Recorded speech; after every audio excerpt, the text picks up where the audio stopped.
Faudra. Je pense que c'est les 15 heures, on peut commencer, donc en attendant que les autres nous rejoignent. Bon, mesdames et messieurs, bienvenue dans ce nouveau webinaire donc inscrit dans le cycle d'un roadshow de webconférence qu'on organise en partenariat avec le cabinet Rouloud Consulting représenté par Ibrahim Allali. Bien entendu, l'objectif, c'est d'essayer de vous donner le maximum d'informations sur les marchés que vous souhaiteriez donc aborder par vos opérations d'exportation. Le webinaire d'aujourd'hui donc s'intéresse à trois pays donc du Benelux, les Pays-Bas, la Belgique et le Luxembourg. Bien entendu, il a été programmé donc pour préparer la prochaine mission B2B que la SMEX organise du 21 au 25 avril aux Pays-Bas. Donc, les Pays-Bas, bien sûr, qui sont une plateforme pour l'exportation de plusieurs produits à destination de l'Europe du Nord. Donc, sans plus tarder, je donne la parole à Ibrahim Allali donc pour débuter sa présentation. Merci Merci, Sib beaucoup. À Hassan. vous la parole, Ibrahim. Merci, Sib Hassan. Bon après-midi à tout le monde. Je vous souhaite la bienvenue à ce webinaire sur le Doing Business avec le Benelux. Alors, avant de commencer, trois petites précisions. Alors, d'abord, je me permets de partager avec vous mon écran, puisque j'utilise une présentation PowerPoint comme support de la présente présentation. Alors, donnez-moi 2 secondes afin que je puisse présenter déjà. C'est bon, vous voyez mon écran, Sib Hassan? C'est bon, c'est vrai. Très bien. Donc, alors, je commencerai par trois petites précisions. D'abord, pardon, comme l'a dit Sib Hassan, nous avons dû permuter cette présentation avec une autre, puisque cette présentation a été programmée pour le mois d'octobre 2024. On a dû l'avancer et la permuter avec une autre, de manière à ce que ceux qui sont inscrits pour partir avec la SMEX aux Pays-Bas puissent y trouver quelques conseils, quelques éléments de réponse à des questions qu'ils pourraient se poser. Deuxième précision, il s'agit d'une présentation multisectorielle. Donc, on n'insiste pas en particulier sur un secteur, bien que quelque part, vous allez trouver au niveau de la Belgique et des Pays-Bas, il y a une petite emphase sur les exportations agroalimentaires, mais la présentation elle-même reste une présentation multisectorielle. Troisième petite précision, étant un petit marché, nous allons voir tout à l'heure en fait que c'est un marché en fait relativement étroit. Nous n'allons pas trop nous attarder sur le Luxembourg. En fait, nous allons citer quelques faits importants concernant ce marché, qui est quand même prometteur, mais c'est un marché qui sera à peine effleuré puisque chacun des deux autres mastodontes, à savoir la Belgique et les Pays-Bas, mérite à lui seul une présentation entière. Alors là, afin que je puisse couvrir l'essentiel en fait, des deux marchés principaux qui nous concernent, à savoir les Pays-Bas et la Belgique, je vais passer sous silence un certain nombre d'aspects, sauf, bien entendu, si ça vous intéresse, je pourrai y revenir au niveau du débat. Alors, avant d'aller plus loin, je voudrais quand même me présenter pour ceux qui ne me connaissent pas. Alors, je suis le managing partner de Reload Consulting, un cabinet à Casablanca qui est spécialisé dans les études des marchés étrangers et dans l'accompagnement à l'international, en particulier des PME, des TPE, mais également des grandes entreprises. Alors, je suis professeur honoraire à HEC Montréal depuis mon départ à la retraite anticipée, mais je dois dire qu'avant même le professorat, j'étais consultant puisque j'ai commencé mon carrière de consultant en 1993. Je suis devenu professeur par la suite, mais j'ai continué à exercer la fonction de consultant à l'échelle internationale tout au long de cette carrière de professeur. Et même quand je suis parti à la retraite de l'enseignement, je suis resté consultant en développement international. Alors, je suis ancien directeur du cycle supérieur de commerce international à l'ISCAE, etc., etc., etc. Je ne voudrais pas quand même trop m'étaler à ce niveau-là, sauf peut-être sur mon expérience pratique en tant que consultant, mais également en tant que premier directeur général de l'Euro marocain de gestion à l'exportation, qui n'existe plus aujourd'hui malheureusement, qui a été créé par l'Union européenne en coopération avec 3 banques marocaines et la Société marocaine d'assurance à l'exportation. Alors, pourquoi le Benelux? Il y a même un certain nombre de personnes qui se demandent pourquoi traiter d'un groupe de pays à l'intérieur d'un autre groupe plus vaste qui est l'Union européenne. Alors, est-ce que le Benelux a toujours droit de citer au niveau de ses présentations sur comment faire des affaires avec les différents pays? Alors, peut-être je commencerai par répondre à cette question en guise d'introduction, mais en fait, normalement, il devait figurer au niveau de la conclusion. C'est que quand on fait affaire dans un pays du Benelux, il est beaucoup plus facile de faire affaire dans les 2 autres, hein, parce que le Benelux, c'est d'ailleurs la première pierre angulaire de l'Union européenne, puisque le Benelux a été créé avant même la communauté européenne, puis par la suite l'Union européenne, et on la surnomme, ce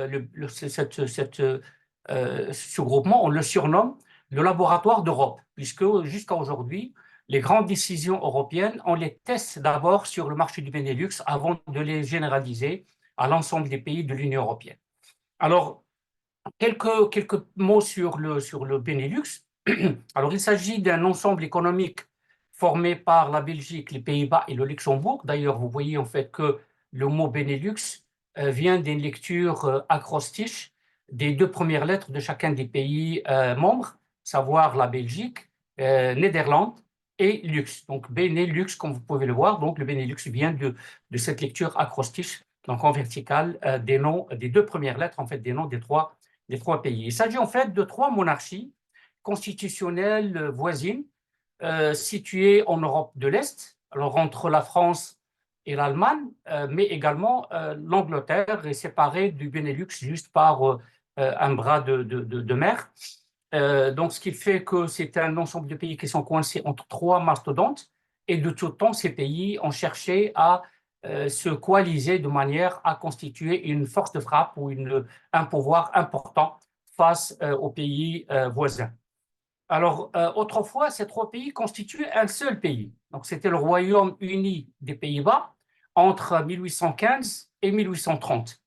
Donc, ces pays se sont réunis avant même la fin de la Seconde Guerre mondiale pour former une entité économique plus forte face à leurs voisins plus grands. Alors, quelques faits historiques importants. Déjà, au sortir de la Première Guerre mondiale, en 1921, la Belgique et le Luxembourg ont signé, précisément le 17 juin plutôt le 25 juillet 2021, une union économique entre la Belgique et le Luxembourg, une union économique qui ressemble à l'Union européenne qui existe aujourd'hui, avec tout ce qui va avec, libre circulation des marchandises et des services, etc. Et puis, il a fallu attendre 1943 pour la signature d'un accord monétaire entre les 3 pays pour utiliser, en fait, pour harmoniser plutôt leur politique monétaire, bien que les 3 pays continuent à utiliser leur propre monnaie nationale. Et puis, en 1944, ils ont signé une union douanière, un accord d'union douanière. Ils se sont dotés d'un tarif, ce qu'on appelle un TEC, un tarif extérieur commun, en 1944. Et puis, le 3 février 1958, les pays sont montés en fait au niveau de cette hiérarchie d'intégration, au niveau d'une union économique entre les 3 pays. Donc, l'union économique Benelux précède quand même de longtemps l'Union économique européenne. Donc, cet accord qui a été signé en 1958 a été pour une durée de 50 ans, ce qui fait que en 2008, l'accord a expiré et il a fallu se poser la question, est-ce qu'on continue, est-ce qu'on arrête, puisqu'on fait partie tous d'une union beaucoup plus grande qui est l'Union européenne, mais ils ont décidé de continuer à exister.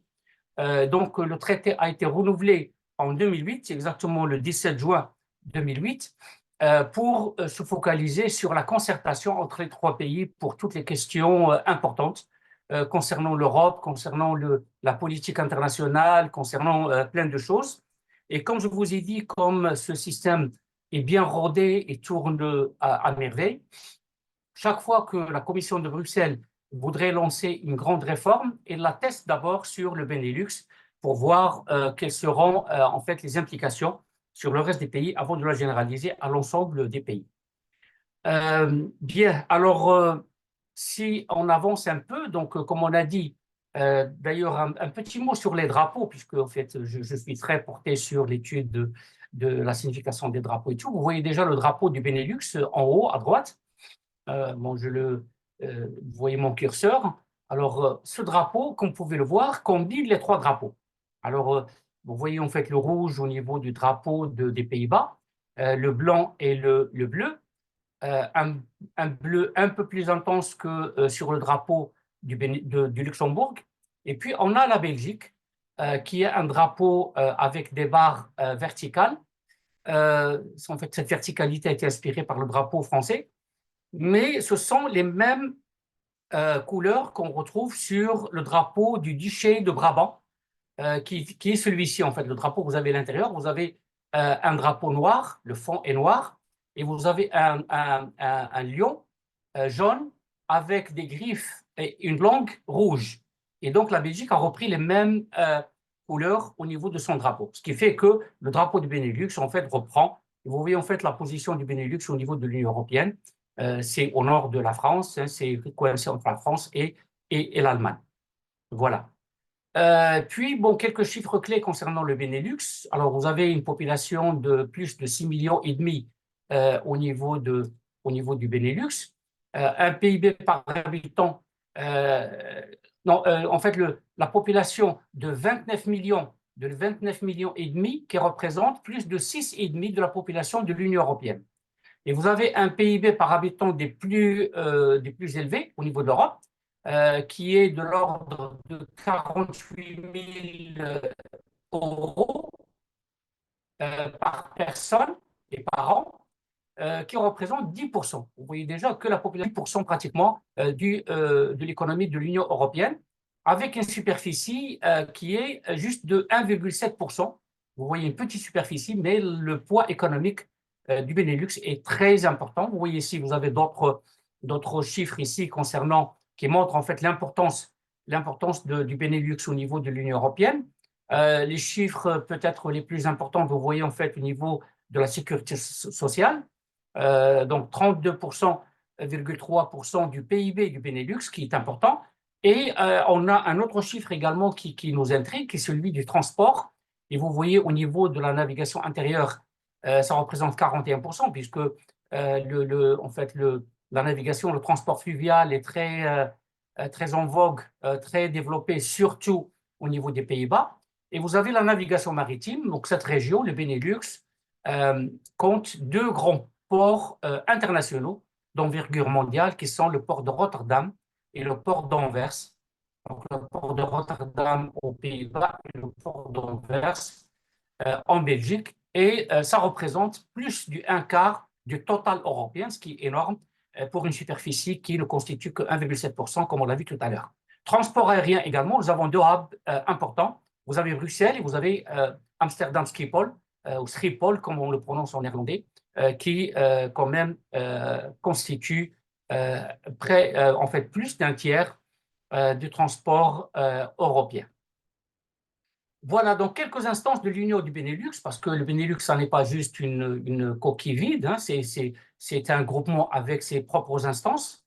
Vous avez le comité de ministres Benelux, donc les ministres qui siègent dans ce comité sont des ministres choisis en fonction des dossiers ou des thèmes à traiter. C'est l'organe le plus important puisque ce sont ces ministres qui décident, donc c'est l'organe décisionnaire en quelque sorte du Benelux. Vous avez le Conseil Benelux, donc il est constitué de hauts fonctionnaires des différents ministères dans les trois pays et qui prépare les dossiers techniquement parlant, qui les prépare pour les ministres. Nous avons le secrétariat général Benelux qui assure la gestion au jour le jour, qui assure la continuité également de la gestion de la gouvernance du Benelux.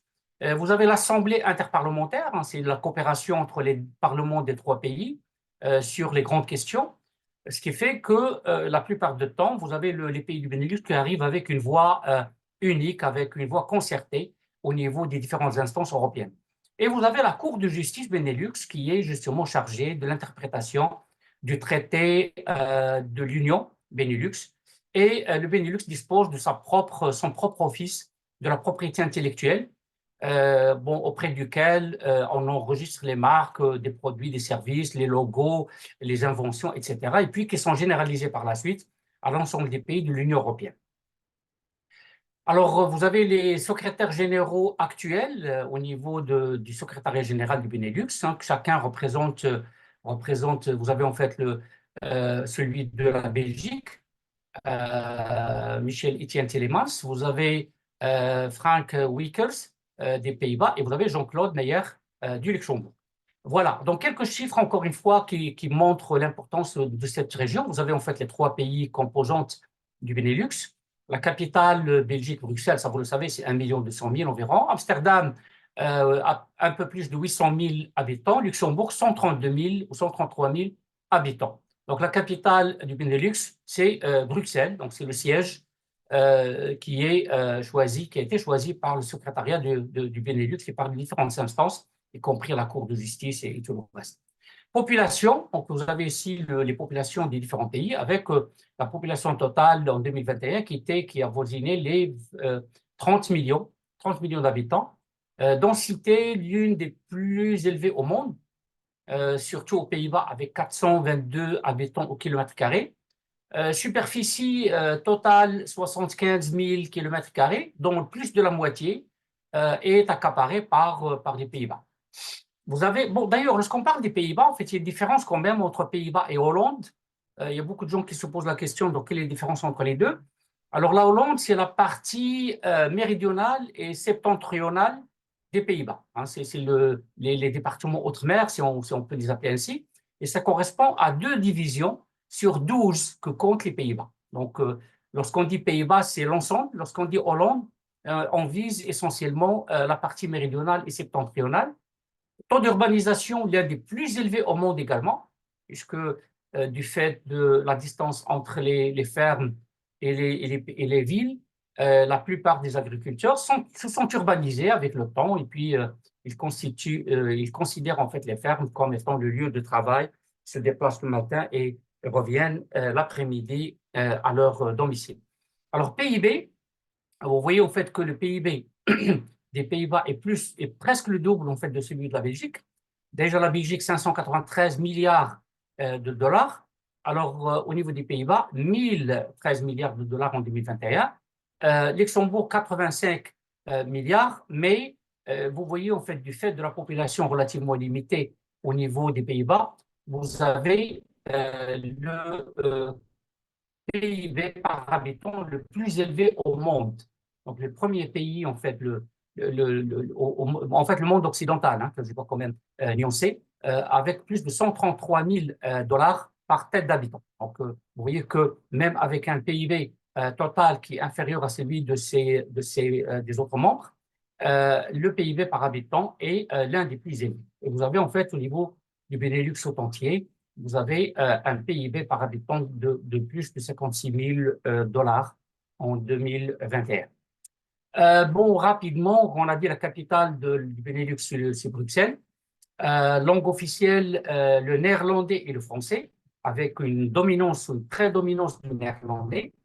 Il y avait bon, ça c'est les langues officielles, mais lorsqu'on traitera des langues parlées, on va voir qu'il y a d'autres langues également qui complètent le panorama. La monnaie, c'est l'euro. Depuis l'abandon des monnaies nationales, le franc belge, le florin hollandais, traité constituant, le premier a été signé le 5 septembre 1934 et puis il a été renouvelé le 17 juin 2008, comme on l'a dit, et c'est celui qui continue de gérer aujourd'hui le Benelux. Vous avez en fait le logo du Benelux, le logo officiel du Benelux. Alors, les langues parlées, on a le néerlandais, plus de 80%. On a le français, 17%, surtout la partie de la Wallonie, également une partie au niveau du Luxembourg. Et vous avez d'autres langues, y compris l'allemand, qui est parlé par les régions frontalières au sud de la Belgique, au sud-est de la Belgique, mais également au nord-est du Luxembourg. Donc, vous avez l'allemand, vous avez également d'autres langues qui sont parlés dans la région, mais avec beaucoup moins d'importance. Alors, le marché intérieur du Benelux, nous avons surtout pour les produits alimentaires, donc dépenses annuelles alimentaires par personne, 2 541 € en Belgique, 2 278 € par personne et par an aux Pays-Bas et 2 400 au Luxembourg. Alors, part dans le revenu, vous voyez en fait que c'est presque la même chose, sauf pour le Luxembourg où ça représente 12%. Croissance des importations, donc 12 en Belgique en 2021 par rapport à 2020. Et n'oubliez pas en fait que 2021, c'était l'année quand même de la pandémie, donc normalement, ça devait être beaucoup plus important que ça. 10,5 de taux de croissance aux Pays-Bas et 8,5 en 2019. Les données ne sont pas disponibles pour plus tard. Alors, les faits importants, vous avez la surface agricole utile en Belgique qui est de l'ordre de 1 300 000 hectares. Ça représente 44,5% de la superficie totale du pays, dont 204 000 hectares, qui représentent 7,3% de la superficie totale ou du territoire belge qui est consacré aux cultures biologiques. Alors, aux Pays-Bas, vous avez 1 820 000 hectares qui est consacré aux cultures maraîchères et céréalières et autres. Un quart des produits importés est transformé et réexporté. Donc, vous voyez en fait l'effet de Rotterdam, on y reviendra tout à l'heure. Beaucoup de produits qui sont importés aussi bien en Belgique qu'aux Pays-Bas sont réusinés ou sont transformés et sont réexportés partout dans le monde. Ce qui fait que lorsqu'on se penche par exemple sur les importations, sur les exportations belges de légumes surgelés, la Belgique arrive en tête des pays exportateurs de légumes surgelés au monde, alors que sa production de légumes est très faible. Donc, c'est surtout le port d'Anvers, en fait, où l'on importe beaucoup de produits, de légumes, de fruits de partout dans le monde, et on les surgèle et on les réexporte. Et bien entendu, on va voir tout à l'heure au niveau des secteurs d'activité, ce mouvement de réexportation constitue en fait l'essentiel de l'économie de ces pays. En fait, le service occupe plus de 70%, 75%, voire plus au niveau du PIB des trois pays. Alors, commerce électronique, il a fait quand même une percée extraordinaire en 2021. Vous avez en fait des chiffres de la Redoute qui a fait faire une étude sur le marché du Benelux. 27 millions d'internautes sur les 29 millions dont on a parlé tout à l'heure. 38 milliards d'euros environ pour le marché du e-commerce dans les trois pays. Le pourcentage d'internautes qui ont acheté des produits à l'étranger et qui se sont fait livrer ces produits. Vous avez 53% aux Pays-Bas, 69% en Belgique et 86% au Luxembourg, qui est un marché relativement faible. Donc, on est obligé en fait d'importer plein de choses, essentiellement les produits agroalimentaires. Alors, marché de la Belgique, vous voyez en fait que la Belgique est divisée en trois grandes parties. Vous avez la partie wallonne, qui est francophone, majoritairement francophone, avec ces départements qui parlent, qui sont germanophones, qui parlent allemand. Vous avez la partie flamande, okay, les Flandres belges, et vous avez la capitale. Donc, vous avez d'ailleurs trois gouvernements au niveau de la Belgique, le gouvernement wallon, le gouvernement flamand et le gouvernement de Bruxelles-Capitale.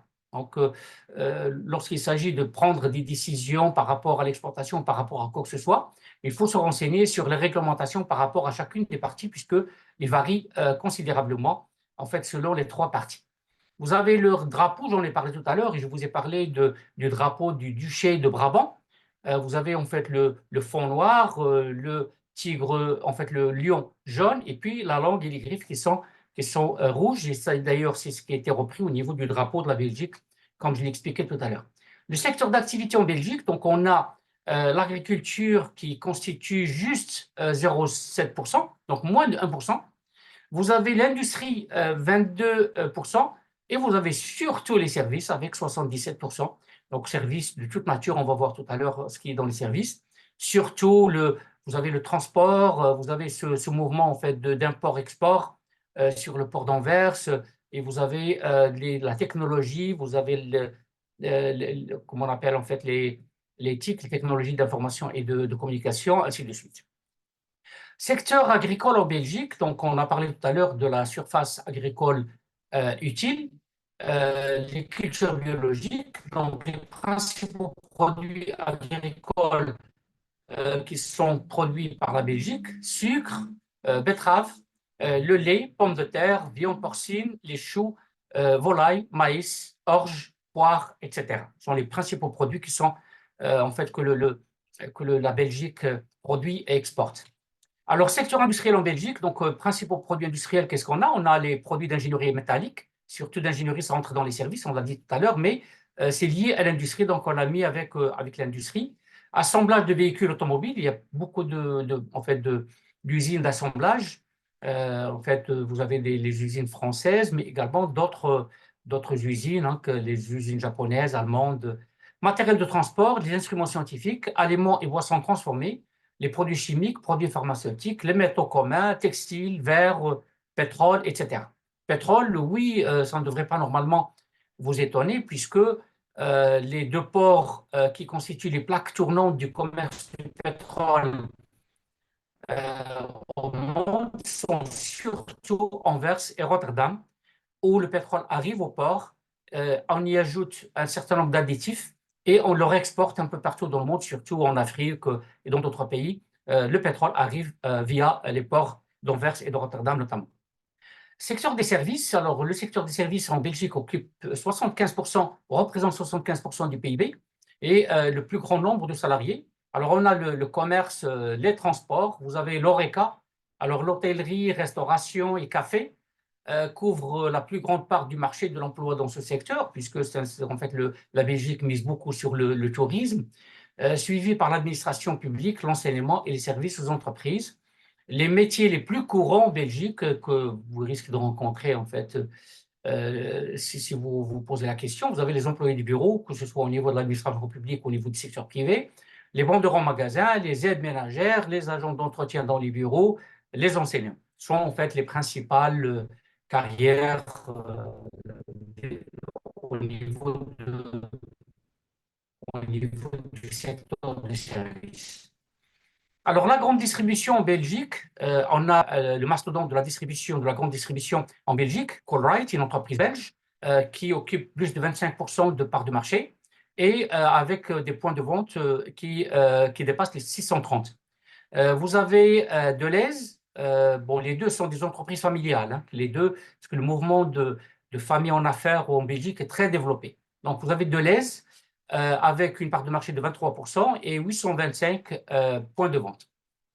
Vous avez Carrefour, alors 18% de part de marché, 788 points de vente, et vous avez les deux, ce qu'on appelle hard discount. Vous avez Aldi, en fait les deux enseignes sont allemandes.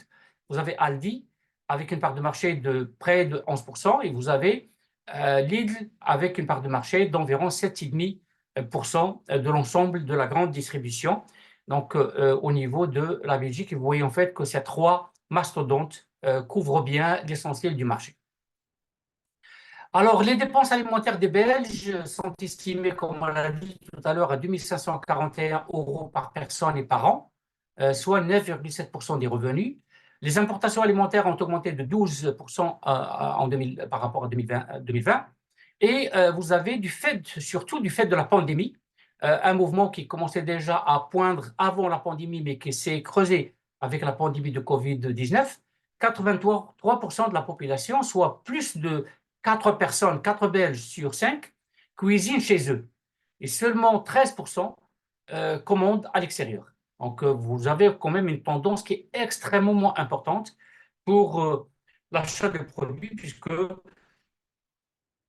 les Belges préfèrent cuisiner chez eux, et surtout avec les soucis qui ont été posés par Covid et par... avant ça, il y avait la toxine qu'on avait constatée, qui avait décimé quand même une partie de la population quelques années plus tôt, etc. Alors, pour 44% des Belges, le critère le plus important dans la décision d'achat reste la composition des produits. D'où l'importance quand même d'accorder beaucoup de temps et d'efforts à l'étiquetage. Et sur l'étiquetage, il faut bien détailler de quoi le produit est composé, parce que les Belges font très attention à ça. Autre tendance nationale, donc les packaging recyclables, c'est important, c'est un mouvement également qui qui est très apparent et qui est très marqué au niveau du marché alimentaire belge, et les produits sans sucre également. Ils ont la cote depuis quelque temps, surtout les produits qui utilisent d'autres édulcorants que l'aspartame et que le saccharose. Donc, on parle en fait, d'autres édulcorants qui sont pro-santé, comme stevia et comme d'autres édulcorants. Alors, il y a des différences importantes entre les communautés, surtout la communauté wallonne au sud et la communauté flamande au nord. Alors, les Wallons accordent beaucoup d'importance au bio, alors que les Flamands accordent beaucoup d'importance au prix, donc dans leur décision d'achat. Bon, comme on a dit, tous ces critères sont importants, mais il y a une différence quand même. Les critères qui arrivent en premier, vous avez le bio au niveau de la Wallonie, auprès des francophones, et vous avez le prix au niveau de la partie flamande. Alors, marché du bio en Belgique, donc la consommation en 2021 des Belges a totalisé 978 millions d'euros en produits bio. 45% de ces dépenses ont été assurées au niveau de la Wallonie par les francophones, qui sont très portés aujourd'hui sur la consommation bio. Plus 19% d'ouverture de magasins bio en deux ans sur tout le territoire belge. Il y a eu une fusion entre deux entreprises, Ecoplaza, qui est une entreprise néerlandaise, et BioFresh Farm, qui est une entreprise belge, flamande. Ils ont fusionné, ils ont donné naissance à un monopole de fait aujourd'hui. Si vous voulez acheter bio, vous n'avez pas beaucoup d'autres options que de vous adresser à Ecoplaza. Près de 43% des produits bio vendus sont des fruits ou des légumes, puisque c'est ce qui attire le plus les acheteurs. Alors, concernant le commerce électronique, donc émergence surtout en 2021, à la faveur justement du confinement, les gens ont été obligés de commencer à commander en ligne.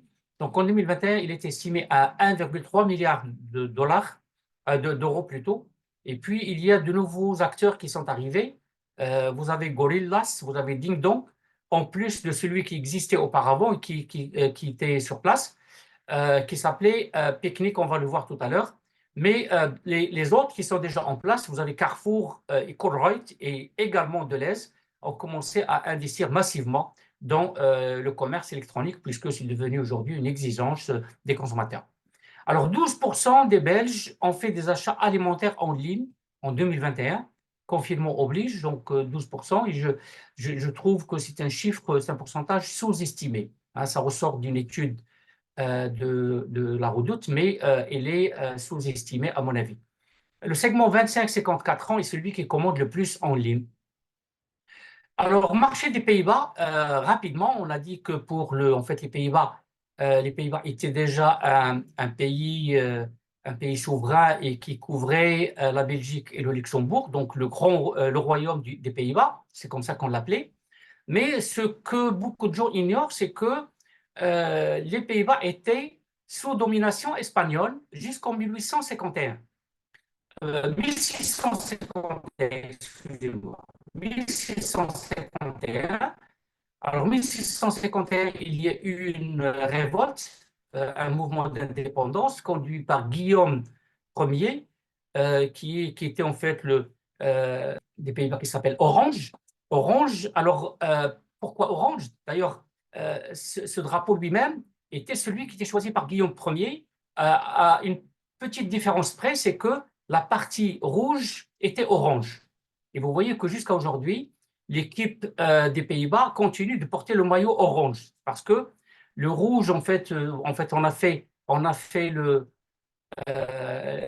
changement plus tard, parce qu'on voyait que l'orange, avec le temps, avec le soleil, avec les intempéries, virait vers le rouge. Donc on s'est dit, on se retrouve, donc il y a le roi qui passait dans une ruelle à l'occasion en fait, de la fête de l'indépendance, et qui voyait qu'il y avait des drapeaux avec une bande orange et d'autres avec une bande rouge. Il a posé la question, il lui a dit que c'est de l'orange qui a viré vers le rouge, et il a dit, bon, on transforme le drapeau en rouge, puisque le rouge ne vire plus vers rien du tout, donc on va le mettre rouge, et c'est comme ça, en fait, que le drapeau est devenu rouge, blanc et bleu. Mais comme vous pouvez le voir, d'abord le royaume d'Orange, donc Guillaume Ier était le roi, et la couleur orange continue à se traduire aujourd'hui au niveau du maillot porté par l'équipe de foot hollandaise. Donc, vous voyez, en fait, les Pays-Bas sont bordés par l'Allemagne, par la Belgique, un peu plus haut par le Danemark, puisque enfin, là, c'est l'Allemagne, mais un peu plus haut, vous avez le Danemark qui n'est pas loin. D'ailleurs, le Benelux, globalement, constitue une porte d'entrée vers les pays scandinaves. Et surtout, les Pays-Bas constituent une porte d'entrée vers les pays scandinaves. Donc, si vous vous intéressez au marché des Pays-Bas, il faut que vous ayez ce souci en tête, comment utiliser les Pays-Bas comme un tremplin pour ouvrir d'autres marchés, soit les marchés du Benelux, la Belgique et le Luxembourg, soit les marchés scandinaves, puisque les Pays-Bas entretiennent d'excellentes relations commerciales et politiques avec les pays scandinaves. Alors, les groupes ethniques aux Pays-Bas, alors vous avez les Néerlandais qui constituent 75%, plus de 75%. Vous avez autres Européens qui sont installés en Belgique, puisqu'il est facile en fait pour les Européens de s'installer. Les formalités sont extrêmement simples. Pour des Italiens, lorsqu'il y avait la crise, les Italiens, les Grecs, d'autres pays en fait qui connaissaient une crise, qui traversaient une crise et qui sont allés s'installer en Belgique. Donc beaucoup d'Européens, 6-40%. Vous avez les Turcs et les Marocains, hein, 2-40%, soit bon, près de 2,5% de la population. Donc, les Marocains ont fait une percée depuis en fait, les années 60. Vous avez les Surinamais. Alors, Suriname était un pays qui était sous colonisation ou sous protectorat, sous occupation, je dois dire, des Pays-Bas. C'est un pays qui se trouve en Amérique latine, capitale Paramaribo. J'ai eu le privilège d'y aller il y a quelques années. Donc, Paramaribo, vous avez beaucoup de Surinamais qui ressemblent beaucoup aux Marocains d'ailleurs. Si vous allez aux Pays-Bas, en fait, il m'est arrivé de poser la question à quelqu'un en arabe et puis il m'a dit qu'il ne parlait pas arabe et j'ai compris par la suite qu'il était originaire du Suriname. Et Suriname a pour langue officielle le néerlandais. Alors, vous avez les Indonésiens également qui sont présents, donc avec 2%. Et vous avez d'autres personnes, en fait, asiatiques, Moyen-Orient, etc., qui se sont installées également au niveau des Pays-Bas. Alors, les religions aux Pays-Bas, vous avez le catholicisme romain, vous avez le protestantisme ici, donc catholicisme ici, avec 20%. Vous avez le protestantisme près de 15%. Vous avez les musulmans qui constituent aujourd'hui 5%. Vous avez d'autres religions, donc l'hindouisme, etc., qui constituent 5-90%. Et vous avez les 100 religions, vous voyez en fait leur part extrêmement importante, puisque la plupart des Belges aussi, et en fait la plupart des Belges aujourd'hui, n'ont pas de religion d'affiliation. Secteur d'activité, donc en Belgique, plutôt aux Pays-Bas, vous avez 70% les services, vous avez 60% l'agriculture et vous avez l'industrie, 18% environ. Alors, qu'est-ce qu'on a comme ressources naturelles aux Pays-Bas? Vous avez le gaz naturel, vous avez le pétrole, la tourbe, le calcaire, sel, sable, gravier, etc. Des ressources naturelles que les Pays-Bas utilisent localement, mais également à l'exportation. Secteur agricole aux Pays-Bas, donc 1 820 000 hectares de terres arables. Un quart des produits importés est transformé et réexporté un peu partout dans le monde. Donc, lorsque vous voyez les importations et les exportations, vous allez trouver les mêmes produits, mais avec généralement une transformation avant la réexportation. Principaux produits agricoles, vous avez le lait et le fromage, pommes de terre, sucre, betterave, porc et bœuf, oignons, blé, volaille, tomates, carottes, navets, tulipes, etc. Secteur industriel aux Pays-Bas, donc principale industrie, l'agroalimentaire, l'industrie métallique et sidérurgique, les produits d'ingénierie, machines et équipements électriques, l'industrie chimique, construction, industrie microélectronique, automobile, industrie militaire, etc. Et au niveau des services, on a surtout l'agronomie tropicale, donc les gens qui sont dans l'agriculture au Maroc et dans l'agronomie également savent très bien que l'expertise hollandaise est très appréciée partout dans le monde, ils sont très innovants, ils font beaucoup en fait, d'invention et d'innovation en matière d'obtention agricole. La poldérisation, qu'est-ce qu'on entend par poldérisation? Poldérisation, c'est le fait de gagner des terrains sur la mer ou sur des étendues d'eau. Donc, vous avez en fait d'ailleurs, il y a un adage que disent les Hollandais, en fait, avec bien entendu une certaine exagération. Ils disent que Dieu a fait le monde et les Hollandais ont fait la Hollande. C'est parce qu'une partie de la Hollande a été construite sur mer. C'est ce qu'on appelle la poldérisation. Donc, polder, c'est une partie de la terre qui avant faisait partie de la mer ou faisait partie d'une étendue d'eau. Alors, les travaux hydrauliques et portuaires, les Hollandais sont extrêmement experts dans ce domaine. Et vous avez des activités qui sont liées au service, surtout au port de Rotterdam. Vous avez courtage, trading, négoce, ingénierie, cabinet de conseil. Vous avez les transports, etc. D'autres activités qui sont liées justement à cette vocation de plaque tournante, import-export. Alors, la grande distribution aux Pays-Bas, vous avez en fait moins de, je dirais, de mastodontes, mais beaucoup de supermarchés. Il n'y a pas beaucoup de mastodontes comme en Belgique et en France, mais beaucoup de supermarchés. Donc, il n'y a pas d'hypermarchés à proprement parler, on a quelque peu, mais il y a beaucoup de supermarchés.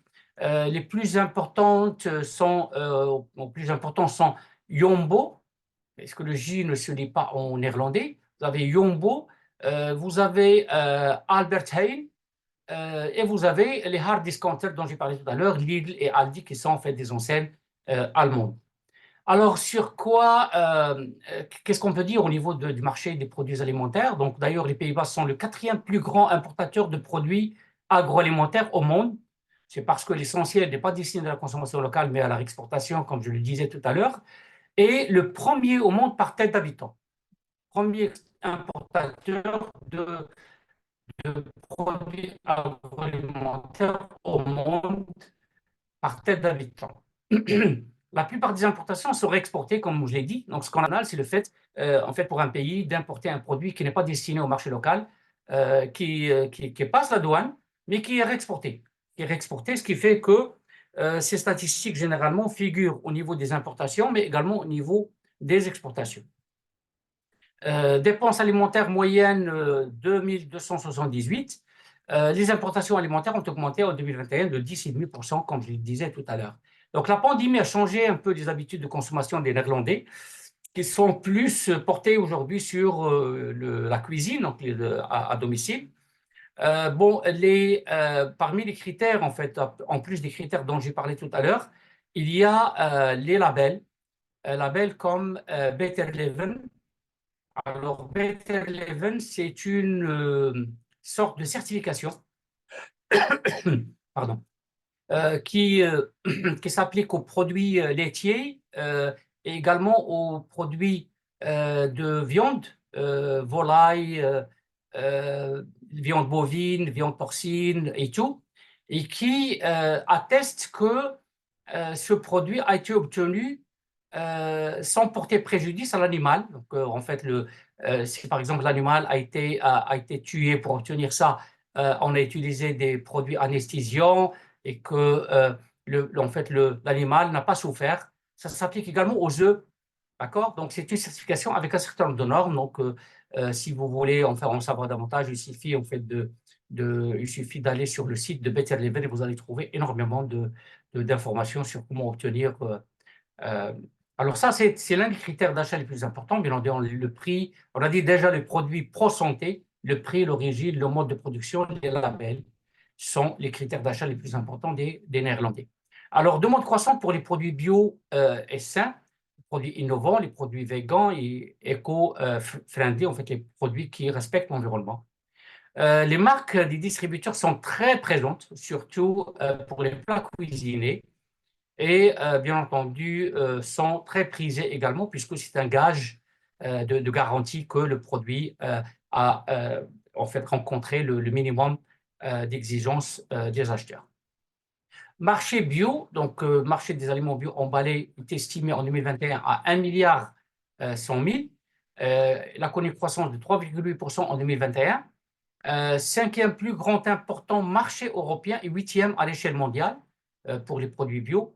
Principaux produits en demande, vous avez les thés, les boissons à base de plantes, les œufs, fruits et légumes, etc. Et bien entendu, le mastodonte du bio, c'est Ecoplaza, qui a fusionné avec BioFresh Farm, dont j'ai parlé tout à l'heure. Alors, e-commerce, on a dit que ça a été boosté par Covid 19 a connu une croissance de 30% en 2021 pour atteindre 3,3 milliards d'euros. Alors, Albert Heijn et Yombo sont les deux leaders du commerce alimentaire, mais également Picnic, qui arrive, vous voyez en fait ici le camion de Picnic, qui consolide sa position. Donc, avant, il n'y avait que lui, mais donc, il continue quand même à se défendre par rapport aux nouveaux entrants. Alors, en 2021, les produits alimentaires livrés à domicile ont augmenté de 43% et représentent environ 10% des achats alimentaires totaux. Alors, commerce extérieur du Benelux, rapidement, qu'est-ce que le Benelux exporte? Alors, vous avez ici, à l'échelle du système harmonisé, 6 chiffres. Vous avez un ensemble de produits, vous avez les huiles moyennes, les préparations de pétrole, etc. Et on a dit que ça, c'est l'effet des ports de Rotterdam et d'Anvers. Vous avez les huiles également légères de pétrole. Vous avez le gaz naturel. Vous voyez, en fait, les trois produits que le Benelux exporte en premier sont des produits qui ne sont pas fabriqués sur place, qui sont en fait réimportés. Vous avez le vaccin pour la médecine humaine, vous avez les médicaments, les produits immunologiques, vous avez les machines et appareils pour la fabrication des dispositifs à semi-conducteurs. Vous avez le biodiesel, vous avez des appareils pour la réception, la conversion et la transmission, voitures de tourisme, les huiles et autres produits. C'est assez quand même, c'est assez varié comme vous pouvez le voir. Alors, exportation du Benelux par membre, vous voyez déjà que c'est les Pays-Bas qui arrivent en tête, avec 74% de l'ensemble de ce que le Benelux exporte, suivi de la Belgique avec 44,5%, voire 45%, et vous avez le Luxembourg, en fait, qui n'intervient que pour environ 1,20%. Alors, vous avez que les Pays-Bas, en fait, c'est d'ailleurs l'une des raisons qui explique peut-être la mission qui sera organisée en avril par la SMEX, c'est parce que c'est un marché incontournable, que ce soit le marché local ou le marché de réexportation, puisqu'il y a beaucoup de pays qui peuvent être touchés à partir des Pays-Bas. Alors, qu'est-ce que la Belgique exporte? Donc, vous avez la Belgique qui exporte essentiellement des produits manufacturés, qui représentent les 3/4 de ses exportations. Donc, c'est le vert, vous avez ici, mais également des produits agricoles, combustion et autres extractives, etc. Principale destination, vous avez l'Union européenne avec 65%, vous avez les États-Unis avec 6,8%, vous avez le Royaume-Uni avec 5,1%, en fait, pourcentage qui a baissé depuis le Brexit, depuis que le Royaume-Uni a quitté l'Union européenne. Vous avez le Japon, vous avez le Nigeria. Okay, Nigeria surtout pour le pétrole, hein, parce que le pétrole nigérian est acheté essentiellement en Belgique, au port d'Anvers et également au port de Rotterdam. Puisque quand on a parlé du Nigeria, on a dit qu'il n'y avait pas de station, il n'y avait pas de raffinerie au Nigeria. Entre-temps, il y a une raffinerie de Dangote, qui est l'homme le plus riche en Afrique, qui a ouvert, qui a commencé en fait ses activités l'année dernière, aujourd'hui. Mais il n'arrive pas quand même à couvrir tous les besoins du Nigeria, ce qui fait qu'une partie du pétrole raffiné, en plus du pétrole semi-raffiné, continue d'être importé à partir de Rotterdam et d'Anvers. Donc, c'est le paradoxe, puisque le Nigeria est l'un des principaux producteurs de pétrole qui importe son pétrole de pays qui n'en produisent pas. Donc, paradoxe du commerce ou de l'économie internationale. Les exportations des Pays-Bas, vous avez les produits manufacturés qui arrivent avec 68% de l'ensemble des exportations, les produits agricoles, les combustibles et les produits extractifs. Par destination, vous avez l'Union européenne avec 66%, vous avez le Royaume-Uni avec 6%. Alors, à peu près les mêmes pourcentages que pour... mais là, on a la Chine, 2%, et on a le Taipei chinois, qu'on appelle Taïwan, hein, 1,5%, et autres, parce que les exportations sont quand même assez diversifiées au niveau des Pays-Bas. Alors, Luxembourg, bon, rapidement, parce que bon, les produits manufacturés plus de 90%. Alors, qu'est-ce que le Luxembourg exporte comme produits manufacturés? Alors, on peut deviner la réponse rapidement si l'on sait que en fait, la plus grande sidérurgie, la plus grande usine sidérurgique au monde se trouve à Luxembourg, qui est ArcelorMittal. Donc, Arcelor, qui est une entreprise luxembourgeoise, qui a été rachetée par Lakshmi Mittal, le patron de Metal Industries, Metal Steel, excusez-moi, qui a racheté Arcelor, et depuis, Arcelor s'appelle ArcelorMittal. Donc, une entreprise qui fabrique beaucoup de tôles et qui l'exporte un peu partout dans le monde. En fait, c'est le leader de l'exportation, de la fabrication et de l'exportation des tôles laminées et autres. Donc, ce qui fait que l'essentiel, comme on va le voir tout à l'heure, hein, c'est surtout à ce niveau-là. Principale destination des exploitations luxembourgeoises. Alors, l'Union européenne, 80%, vous avez les États-Unis, 3%, le Royaume-Uni avec 2,5%, la Chine, la Suisse et autres. Alors, importation, qu'est-ce que le Benelux importe par produit? Alors, je vous l'ai dit tout à l'heure, hein, vous voyez le pétrole et les huiles de pétrole qui sont importées et réexportées, donc pas étonnant si l'on sait qu'il y a l'effet Rotterdam. Gaz naturel, les produits non définis ailleurs, vous avez les huiles, médicaments également, vaccins, etc. Vous avez quand même que c'est gaz naturel. Alors, vous voyez qu'il y a beaucoup de produits qu'on trouve au niveau des importations qui se retrouvent également au niveau des réexportations, puisque au moins la Belgique et les Pays-Bas, mais également le Luxembourg, ça donne beaucoup à ce mouvement de transformation et réexportation. Importation du Benelux par membre, vous avez encore une fois les Pays-Bas qui arrivent en tête avec plus de 52%. Vous avez 46% pour la Belgique et 1,90, près de 2% pour le Luxembourg. Alors, échanges commerciaux Maroc-Benelux. Alors, d'abord, qu'est-ce que le Maroc exporte au Benelux par produit? Et là, on a pris la ligne tarifaire nationale. Je suis allé même au-delà du système harmonisé à ces chiffres. J'ai pris les codes marocains, de la nomenclature marocaine. Alors, vous avez l'acide phosphorique, autre véhicule neuf pour transport de personnes. Vous avez tomates, vous avez les RL myrtilles fraîches, donc les fruits rouges, framboises, également fruits rouges, autres véhicules, les haricots, etc., etc., etc. Alors, vous avez plein de produits en fait qui arrivent ici, qui sont des produits issus de l'agroalimentaire, et c'est la raison pour laquelle j'ai insisté au niveau du marché du Benelux sur le marché agroalimentaire. Bien entendu, en fait, d'autres choses traitent davantage du multisectoriel que de l'agroalimentaire. Vous avez des fils pour bougies d'allumage, en fait, pour les voitures. Vous avez plein de produits ici également. Vous avez des produits halieutiques, vous avez des crevettes, ainsi de suite. Donc, vous allez, pour ceux qui se posent la question, cette présentation sera postée sur le site de la SMEX, hein, je parle sous contrôle de Siblessen, et vous aurez la possibilité d'aller la télécharger de manière à ce que vous puissiez revoir tout ça à tête reposée.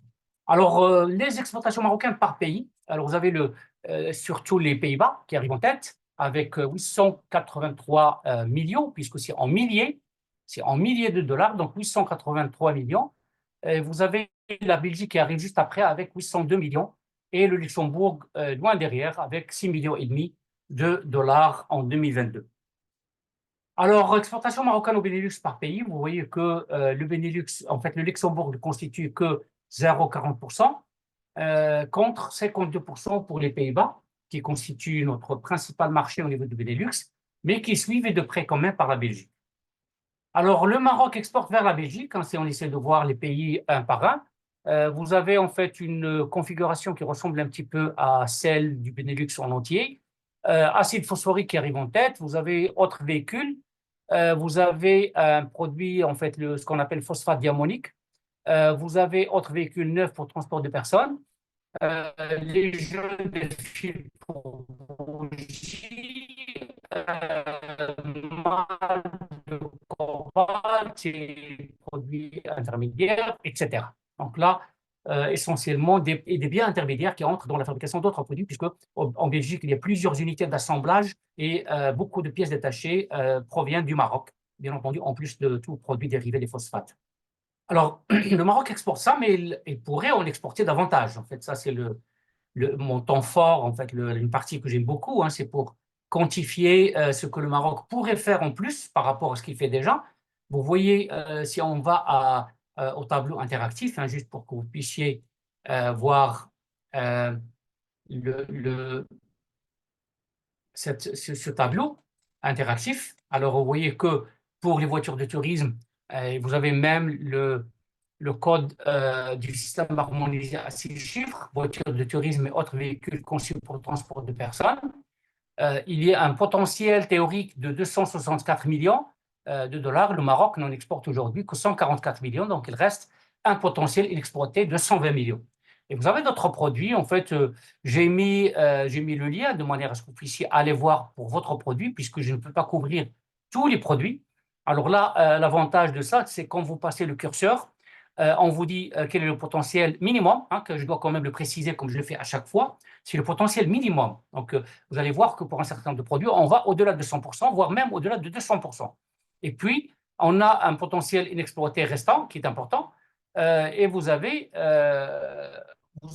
ici, par exemple, ici, on a un potentiel d'exportation pour l'acide phosphorique de 166 millions et le Maroc exporte déjà 211 millions. C'est la raison pour laquelle je vous dis que cette quantification du potentiel est une quantification très prudente. Donc, on peut aller jusqu'à 2, 3, voire 4 fois ce potentiel minimum. Vous avez ici les jeux de fil pour bougies. Vous avez également la quantification du potentiel, etc. Vous avez plein de produits ici, plein de produits. Donc, je ne peux pas aller voir tous les produits, mais il vous est en fait loisible d'aller vous-même voir votre produit en fonction de son code. Vous pouvez même, en entrant sur cette plateforme, choisir le produit, votre produit particulièrement, et le système vous dit quel est le potentiel théorique minimum que vous pourrez exporter sur le marché belge. Alors, on retourne à la présentation. Donc, vous voyez déjà qu'il y a quand même un potentiel extrêmement important que le Maroc pourrait développer sur le marché. D'ailleurs, si je me permets de revenir à ce tableau, on vous donne quel est le pourcentage global, en fait, quel est le taux global que le Maroc pourrait, d'exportation des équivalent 120 millions de dollars qu'on peut réaliser du jour au lendemain sur le marché belge. Hein. C'est quand même important. Donc, c'est vrai que c'est un marché que nous connaissons déjà, sur lequel nous exportons beaucoup, mais il reste quand même un potentiel important qu'on doit aller chercher. Alors, le Maroc exporte aux Pays-Bas également, vous voyez, tomates fraîches au réfrigéré. Je vous ai dit que cette tomate n'est pas destinée uniquement aux Néerlandais, il est destiné essentiellement à l'exportation, puisque vous allez certainement trouver en Afrique et ailleurs dans le monde des boîtes de conserve de tomates en dés ou en pâte, dont les tomates sont originaires du Maroc. Vous avez les fruits rouges, vous avez l'acide phosphorique, vous avez les framboises, autres véhicules neufs, etc. Donc, voici ce que le Maroc exporte également au niveau de la ligne tarifaire nationale à 10 chiffres. Alors, comme on l'a fait pour la Belgique, on a ici également un ensemble de produits qu'on peut exporter et pour lesquels il existe un potentiel important sur le marché néerlandais. Alors, à chaque fois, je vous ai mis la source de manière à ce que vous puissiez aller vous-même voir ici. Donc, vous avez tomates, le Maroc exporte 99% puisque c'est un produit très populaire en Hollande, mais il reste quand même un potentiel important puisque je vous ai dit que 100% n'est pas le plafond, hein, c'est loin s'en faut. Vous avez les haricots écossais ou non à l'état frais ou réfrigéré. Vous avez ici le phosphate diamonique dont j'ai parlé tout à l'heure, superphosphate. Vous avez d'autres produits en fait, qui relèvent davantage de vos entreprises. Vous avez ici les boyaux, vessies, estomacs d'animaux, bon, graisse, huile végétale, etc. Et précision que je fais toujours, chaque fois que je fais un webinaire, Sachez que ça n'est pas quelqu'un en fait qui s'est réveillé un matin et il a dit je vais mettre des chiffres un peu partout. C'est un algorithme qui est utilisé par le Centre de commerce international et qui calcule ce potentiel sur la base d'abord de la production possible au Maroc, la production actuelle est possible au Maroc et la production exportable, mais également la capacité du marché néerlandais à absorber ces produits. Il prend en considération la distance, les frais de transport, les droits de douane, etc. Et lorsqu'il vous dit qu'il existe un potentiel de temps, c'est vraiment le minimum parce que les critères qui sont pris dans l'algorithme sont extrêmement serrés, extrêmement draconiens. Et là, c'est très, je l'ai testé, en fait, ça fait de nombreuses années que j'utilise cet outil et il est très fiable. Donc, ça n'est pas quelque chose qui relève de la péfométrie. Alors, je reviens à la présentation. Qu'est-ce que le Maroc exporte au Luxembourg? Juste à titre d'indication, parce que je ne voudrais pas quand même trop entrer dans les détails de ce marché que je vous l'ai dit au début. En fait, je suis obligé quand même de courir de manière à respecter le temps qui m'a été imparti. Je ne peux pas le faire si je m'attarde trop sur des détails qui ne vont certainement pas vous intéresser.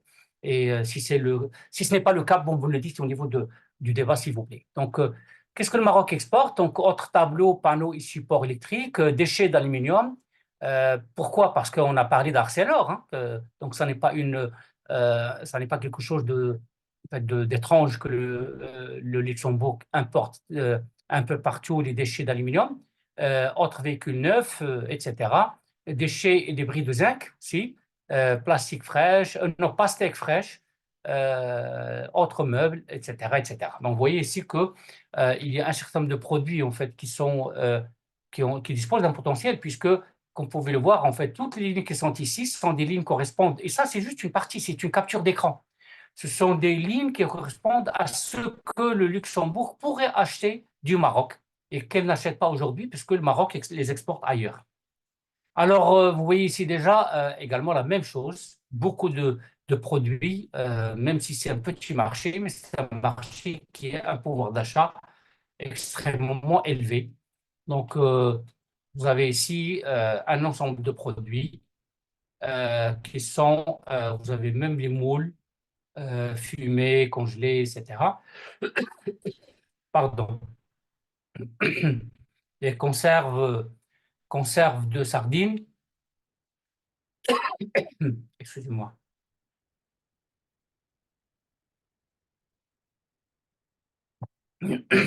Etc. Donc, il y a un potentiel quand même si le marché est petit. Donc, pour ceux qui, bon, de toute façon, pour le transport, c'est les camions qui passent par le Luxembourg finissent en Belgique, parce que les camions qui font le transport terrestre, lorsqu'ils sont destinés en Belgique, ils vont par Lyon. Donc, c'est à peu près au niveau du coût de transport, c'est la même chose que pour la Belgique.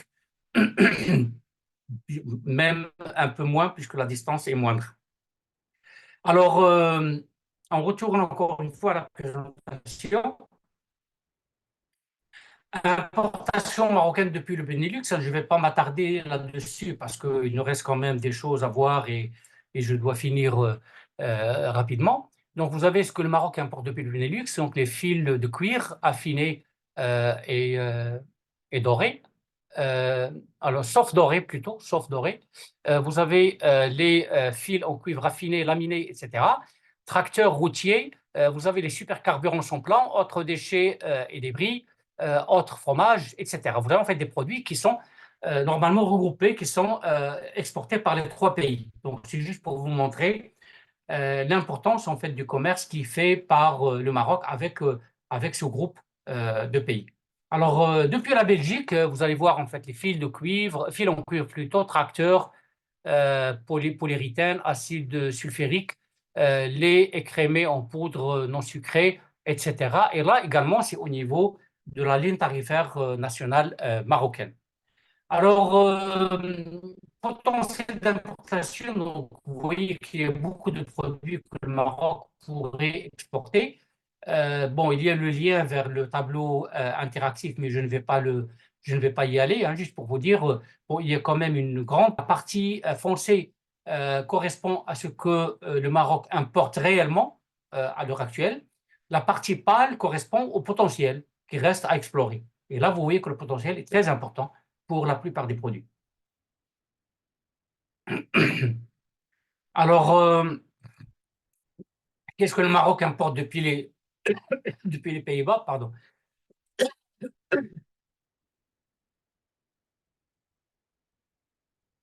Alors, vous avez les supercarburants sans plan, vous avez autres déchets et débris d'acier allié, vous avez autres fromages, vous avez des huiles brutes de soja, tracteurs routiers, le fuel, etc. Vous avez en fait beaucoup de produits ici, en fait des produits que le Maroc n'a commencé à importer qu'en 2022, hein, comme les supercarburants sans plan, etc. Et puis d'autres produits que le Maroc en fait importe depuis les Pays-Bas depuis longtemps. Alors, potentiel des importations marocaines depuis les Pays-Bas. Alors, juste petit, euh, un petit aperçu. Alors, vous avez plein de produits que le Maroc importe déjà, mais il y a quand même un potentiel quantifié qui reste important. Pour ceux qui font l'import-export ou qui veulent, par exemple, faire ce qu'on appelle la compensation commerciale, donc faire payer leurs importations par les exportations. Donc, il est possible d'importer également plein de produits, des graines de légumes ensemencées. Je vous ai dit que l'agronomie est très développée aux Pays-Bas. Les médicaments, vous avez les fromages. Les fromages marocains, on importe beaucoup, mais il reste quand même beaucoup de potentiel. Donc, vous avez le beurre, vous avez les produits chimiques, vous avez l'huile de soja, vous avez plein de produits en fait que le Maroc importe et qu'il pourrait importer davantage. Pommes de terre de semence, hein, ça c'est un produit qui est très demandé, très en vogue aujourd'hui. Vous voyez que le Maroc importe déjà pas mal, 16 millions de dollars depuis les Pays-Bas, mais qu'il reste quand même un potentiel assez important à exploiter. Alors, le Luxembourg, qu'est-ce que le Maroc importe? Alors, je ne voudrais pas trop m'attarder là-dessus, mais il y a pneumatiques neufs en caoutchouc utilisés pour autobus, etc. Donc, le Maroc a commencé à importer en 2022. Autres auto-adhésifs, vous avez les autres plaques, feuilles non imprimées en polypropylène. Vous avez les profilés. euh, je n'arrive pas à lire. Bon, les profilés en fil ou laminés à chaud, autres ouvrages en fil de fer ou d'acier, pneumatique, etc. Vous savez quand même qu'il y a un certain nombre de produits que le Maroc importe déjà, mais en fait, je vous l'ai dit tout à l'heure, les importations sont epsilonesques, donc 0,47% en fait, de ce que le Maroc importe depuis le Benelux. En fait, c'est trop peu par rapport à ça. Donc là, vous avez également d'autres produits que le Maroc pourrait importer à partir du Luxembourg. Je ne vais pas trop m'attarder là-dessus maintenant que vous avez vu qu'il y a quand même un potentiel important. Donc, accès au marché du Benelux. Donc, je vous ai mis quelques petites slides juste pour qu'on puisse interagir dessus. Donc, vous avez déjà la connectivité maritime qui est la plus développée pour la plupart des produits. Les produits, bien entendu, non périssables, mais même pour des produits périssables, parfois on a la possibilité d'utiliser le transport maritime lorsque le transit time n'est que de 5 jours, par exemple, comme vous pouvez le voir ici, à condition, bien entendu, que le produit soit transporté dans des conditions de température idéales. Donc, vous avez, ça c'est juste une page, il y a une page et demie sur le port d'Anvers, qui est le principal port belge et qui est utilisé aussi en fait pour livrer des produits aux Pays-Bas, hein. C'est juste à côté, hein. La distance n'est pas très grande, donc vous allez, je sais pas, en fait, je me hasarde d'avancer quelque chose, ça me prend d'une heure, hein, moins d'une heure à peu près, en fait, à peu près une heure. Et vous voyez qu'il y a plein de possibilités quand même de transporter ces produits à partir de Tangemed, un TM, c'est Tangemed, vers le port d'Anvers. Et quand vous allez le voir ici, euh, donc si on va au port de Tangemed, vous avez ici, alors où est-ce que j'ai ça? Alors, voilà. Alors, vous avez ça, vous avez une page et demie, comme on a dit, euh, vers, euh, alors, lorsqu'on va au-delà des ports belges, du port d'Anvers, on nous propose d'autres ports qui ne sont pas des ports belges. Donc là, bon, c'est une page et demie seulement de ports. C'est déjà beaucoup par rapport à quelqu'un qui voudrait en fait avoir différentes options de départ, etc. Et vous voyez, en fait, il y a un départ hebdomadaire pour toutes ces compagnies et pour tous ces bateaux. Donc, il est possible en fait de choisir le jour qui convient le mieux pour l'exploitation des produits. Alors, connectivité, Tangemed, connectivité maritime toujours, Pays-Bas. Alors, pourquoi j'ai mis ici, j'ai mis Anvers, ici, j'ai mis Pays-Bas. Pourquoi? Parce que il y a deux ports. Il y a le port de Rotterdam et il y a également le port de Wissenchem. Alors, Wissenchem, qui se trouve au tout début en fait, des Pays-Bas. Lorsqu'on dépasse le port d'Anvers, le premier port néerlandais qu'on trouve, c'est celui de Wissenchem, qui est bien avant celui de Rotterdam. Donc, si vos produits sont destinés au sud des Pays-Bas, il vaut mieux utiliser le port de Wissenchem, mais vous avez un départ en fait, toutes les semaines avec un transit time de 9 jours. Sinon, tous les autres ports sont des ports sont en fait, toutes les autres destinations vont au port de Rotterdam. Alors, si on revenait à Tangemed, au cours des échanges mondiaux, alors, j'ai pas fait de simulation pour le port de Casablanca parce que la plupart du temps, il y a en fait des transbordements au niveau de Tangemed. Et Tangemed, vous avez beaucoup plus par Tangemed.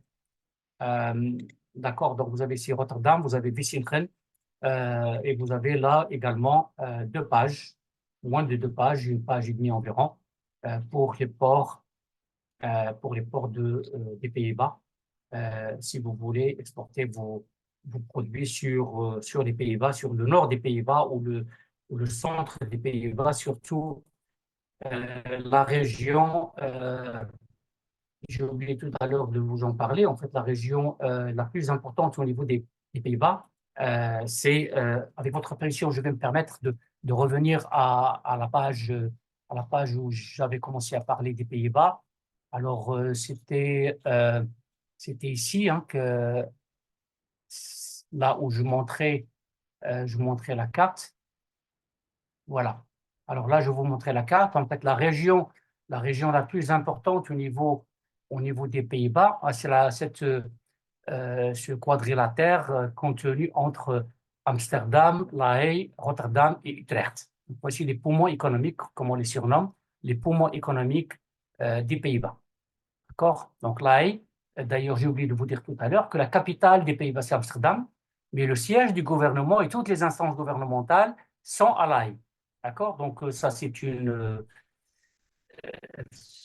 en fait, un mystère, en quelque sorte, des découpages administratifs. Amsterdam, c'est la capitale administrative dans laquelle se trouve, comme on a dit, le siège du gouvernement, les instances gouvernementales et tout. Mais les ambassades sont réparties entre les deux. Donc, l'ambassade du Maroc se trouve à Amsterdam et non à La Haye. Voilà. Avec d'autres villes importantes. Donc, on a dit Utrecht, Rotterdam, La Haye et Amsterdam. Mais on a d'autres villes également importantes comme Amersfoort, comme Apeldoorn, etc. Et vous avez également Eindhoven, qui est connu en fait, pour son équipe de foot. Et vous avez Tilburg, qui se trouve au sud. Vous avez Maastricht, Maastricht qui se trouve au sud également et qui est enclavé, empoché, si vous voulez, entre la Belgique et l'Allemagne. Voilà. Donc, je retourne à là où j'étais. J'étais ici. Donc, accès au marché Benelux, on a dit connectivité, puis connectivité maritime, on a dit transport routier. Donc, les trois pays sont joignables par route. Alors, au Maroc, j'ai fait une petite simulation. Il y a des dizaines d'entreprises de transport qui desservent cette région, le Benelux en entier. Le prix varie en fonction du type de camion, en fonction du tonnage, en fonction de la nature du produit, etc. Donc, il y a beaucoup en fait, de paramètres qu'on prend en considération au niveau de la tarification et ça varie énormément. Donc, j'ai vu des devis en fait, qui vont du simple au double en fonction du transporteur et en fonction. Donc, il vaut mieux quand même, comme on dit au Québec, il vaut mieux magasiner avant de choisir le transporteur avec qui faire affaire. Donc, magasiner au Québec, ça veut dire faire un tour et voir les prix, puis bon, se renseigner avant de choisir un transporteur. Et puis, au niveau aérien, pour les produits qui doivent voyager par air, alors on a deux possibilités. En fait, il y en a plusieurs, mais vous avez des possibilités avec escale, et on a plusieurs. Donc, vous avez la compagnie TAP, de Air Portugal qui est connu pour pratiquer des prix relativement abordables. Vous avez Iberia, vous avez plein d'autres compagnies. Alors, pour KLM, comme vous le savez, KLM a fusionné avec Air France. Alors, il n'y a pas d'avion cargo qui dessert le Maroc. Alors, les produits peuvent voyager en soute d'avions de passagers ou en cargo vers l'un des aéroports français, alors surtout Orly ou Charles de Gaulle, et ils sont transbordés sur un camion qui va aux Pays-Bas. Donc là, si vous voulez, c'est du bimodal. C'est l'avion et le camion, parfois ça va jusqu'à 3 escales. Donc on fait deux escales, excusez-moi. Donc Charles de Gaulle et on prend un camion qui va par exemple à quelque part en Belgique et puis la marchandise est transportée sur un autre camion qui va à Rotterdam ou Amsterdam. D'accord. Donc, mais la Royal Air Maroc dessert en avion cargo Bruxelles et Bruxelles Aéroport National et également Schiphol, Amsterdam Schiphol. Donc, d'autant plus qu'avec Royal Air Maroc, il y a une convention avec la SMEX qui permet aux membres de la SMEX de bénéficier d'un tarif avantageux. Donc, Alors, visite d'affaires, comme je l'ai toujours recommandé, il est préférable de faire coïncider son déplacement dans un pays avec la tenue d'un salon sectoriel important pour votre secteur ou une mission commerciale comme celle qu'organise la SMEX, puisque il va vous permettre de rencontrer vos homologues sur place et puis de discuter d'un certain nombre de choses selon un calendrier préétabli. Alors là, vous avez 121 salons qui sont programmés en 2024 à Bruxelles. Alors là également, j'ai mis le lien hein, si vous voulez y aller. Vous choisissez le salon qui correspond à votre secteur d'activité, vous cliquez dessus et vous avez plein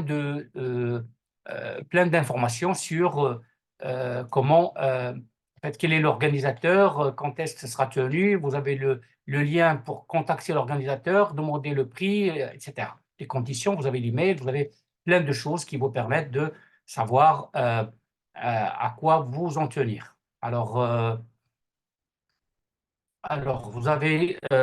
j'ai fait la même chose pour la Belgique et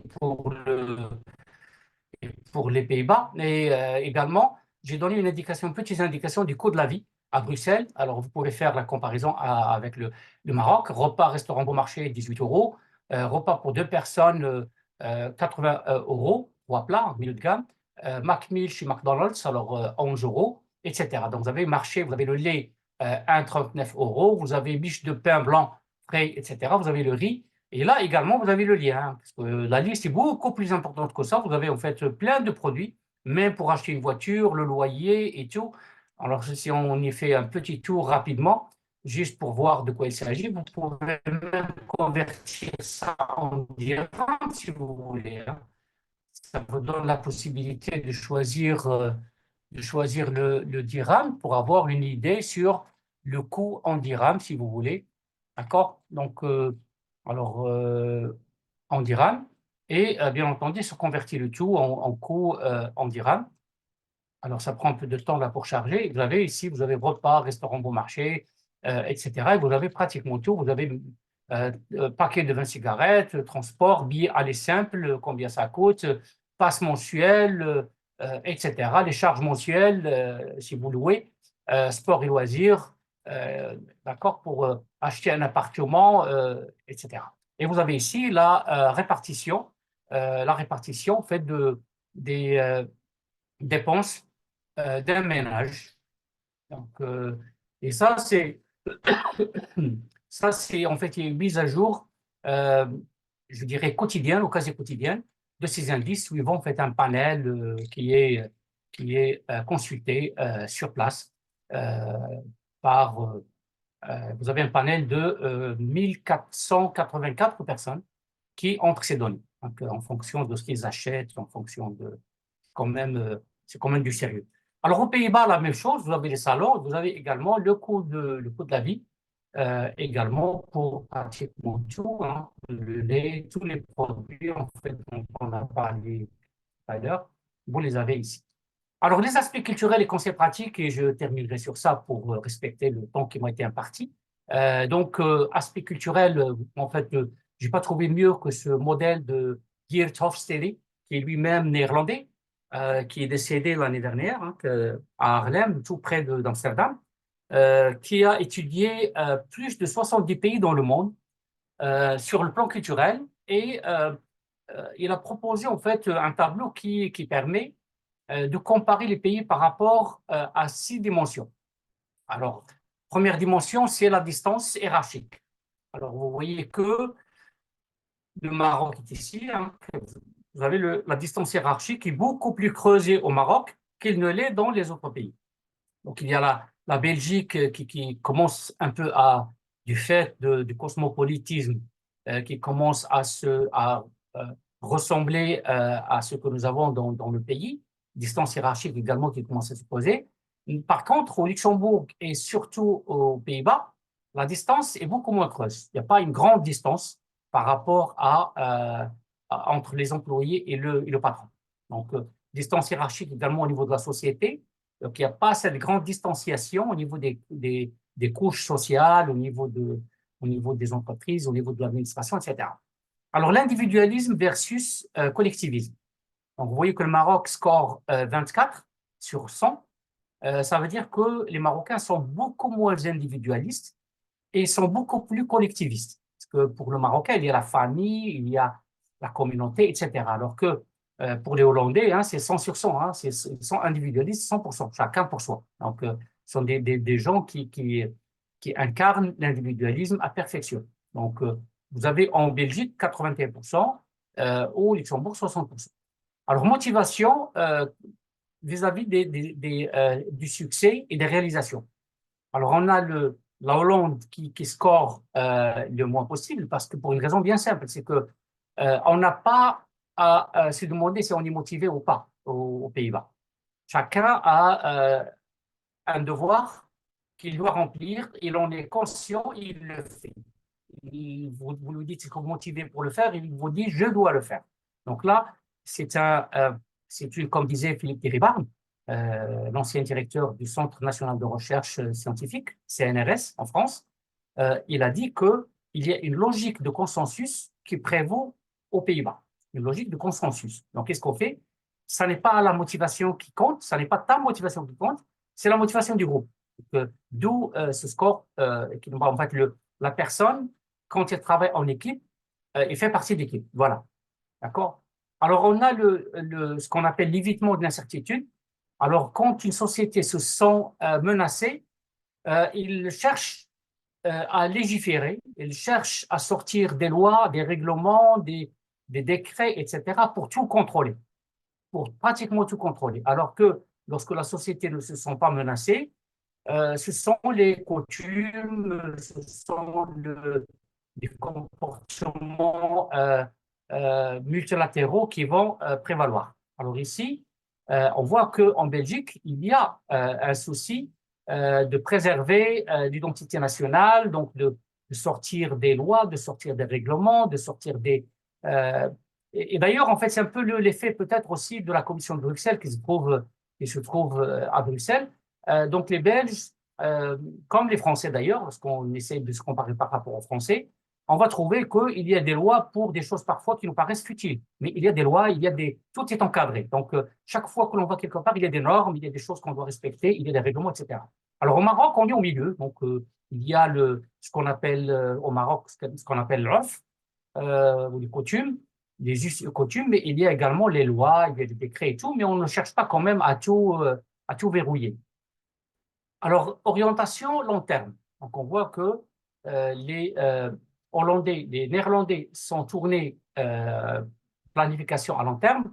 Ils essaient de tout planifier à l'avance et tout, alors qu'au Maroc, c'est le parent pauvre. Hein. En fait, c'est le court-termisme, c'est une vision à court terme. On essaie de voir déjà, en fait, qu'est-ce qu'on va faire dans 2 mois, dans 3 mois, dans un an.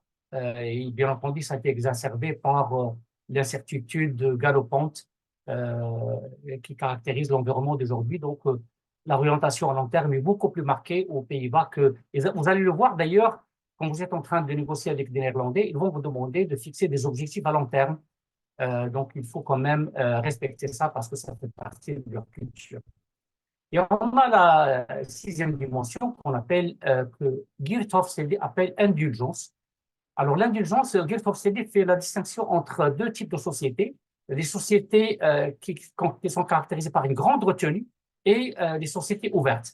Donc, au Maroc, on est davantage une société de retenue qu'une société ouverte. Donc, les gens se sentent en quelque sorte, en fait, ils sentent leurs mains attachées par les normes sociales, par le chouma, on a quand même un certain nombre de normes sociales auxquelles on doit se conformer, qui sont très fortes et qui font que on ne peut pas donner libre cours à son imagination, à sa volonté de faire des choses, etc. Donc, alors les sociétés qui ont un faible score d'une manière générale ont tendance au pessimisme par rapport à l'avenir. Donc, lorsqu'on pose la question, par exemple, aux jeunes, comment voyez-vous votre avenir? Les Néerlandais sont plus optimistes que les Marocains. Contrairement aux sociétés indulgentes, les sociétés sobres n'accordent pas beaucoup d'importance aux loisirs. Donc, il n'y a pas beaucoup de. Ça commence à changer, bien entendu, mais les Marocains ne sont pas très portés sur les loisirs, etc. Voilà. Donc, on sent qu'il y a des choses qui sont imposées par la société dans laquelle on vit et qu'on ne peut pas en fait dépasser. Alors, je terminerai sur ces 2 slides, donc conseils pratiques lorsqu'on fait affaire en Belgique. Les relations de travail sont relativement informelles en Belgique par rapport aux Pays-Bas, mais il ne faut pas tutoyer tout de suite ses interlocuteurs. Donc, il faut que un climat de confiance s'instaure avant d'arriver au tutoiement. La Belgique a une réglementation spécifique avec les étiquetages, donc sur lesquels on doit indiquer les ingrédients en flamand et en français, et le Nutri-Score également pour les produits agroalimentaires. Alors, contact qu'on utilise le plus souvent pour entrer en contact avec les Belges, le téléphone, rendez-vous physique, etc. Et puis, promotion pour promouvoir ces produits sur le marché, l'emailing, la presse spécialisée, les réseaux sociaux sont les plus utilisés. Au niveau de la langue, il est préférable de parler néerlandais dans la partie flamande, si on peut, sinon l'anglais. Par contre, dans la partie wallonne, c'est le français. Alors, concernant les Pays-Bas, donc les Néerlandais sont directs sont plus directs par rapport aux Belges. Ils vont droit au but. Lorsqu'ils n'aiment pas quelque chose, ils vont vous le dire. Ils sont chevronnés en affaires et également en négociation. Donc, il est très important de rester concentré et attentif et surtout de respecter l'accord, même s'il est oral. Donc, les Hollandais, les Néerlandais sont extrêmement intransigeants en matière de respect des engagements. Contact, surtout la communication directe, qui est privilégiée, mais tôt ou tard, il faudra rencontrer physiquement les personnes en fait à contacter. Donc, les Néerlandais n'aiment pas beaucoup être trop relancés. Donc, s'ils vous, par exemple, promettent d'envoyer quelque chose, il ne faut pas trop les relancer parce qu'ils risquent de le prendre très mal. Alors, les réseaux sociaux, là, également, sont extrêmement en vogue. Et la langue, bon, si vous pouvez apprendre quelques mots en néerlandais comme bonjour, bonsoir, etc., ça ferait plaisir à vos interlocuteurs. Sinon, tenez-vous à l'anglais. On dit que beaucoup de Néerlandais parlent également français, mais pas J'ai trouvé ça dans un certain nombre de références, mais c'est pas vrai. C'est pas vrai. Donc, quand on y va, on trouve qu'il y a des gens qui ont étudié le français quand ils étaient à l'école, mais qui l'ont oublié. Ils pourront très bien vous dire bonjour, merci, ça s'arrête là, hein, ça ne va pas plus loin, mais c'est l'anglais. D'ailleurs, c'est l'un des peuples les plus polyglottes que j'ai rencontrés, hein.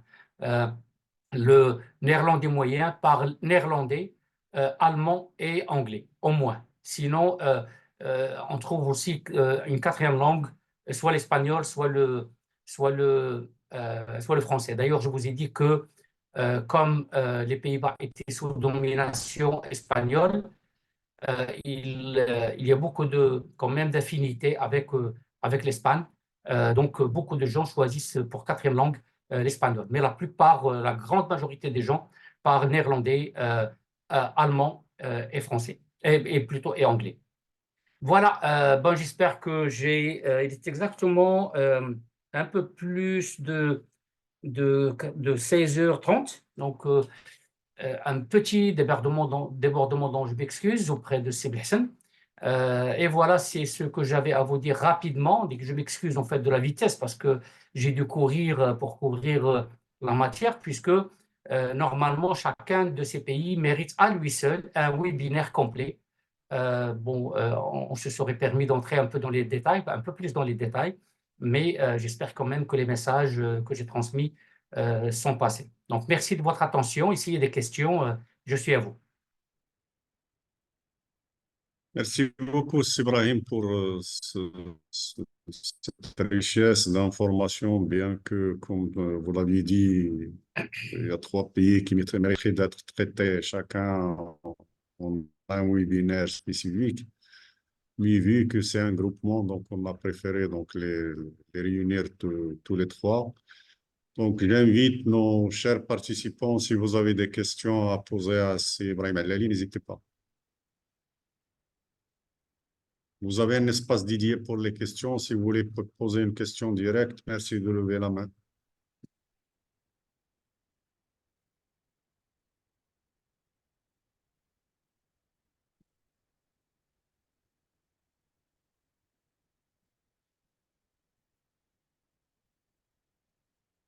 Pas de questions? Curieux.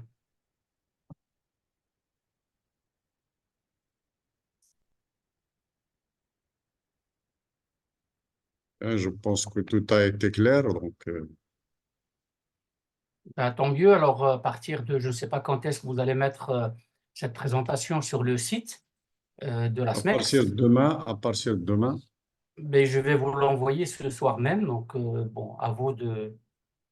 Et eh puis, bien, à partir de si demain, jamais, donc, il sera sur le site.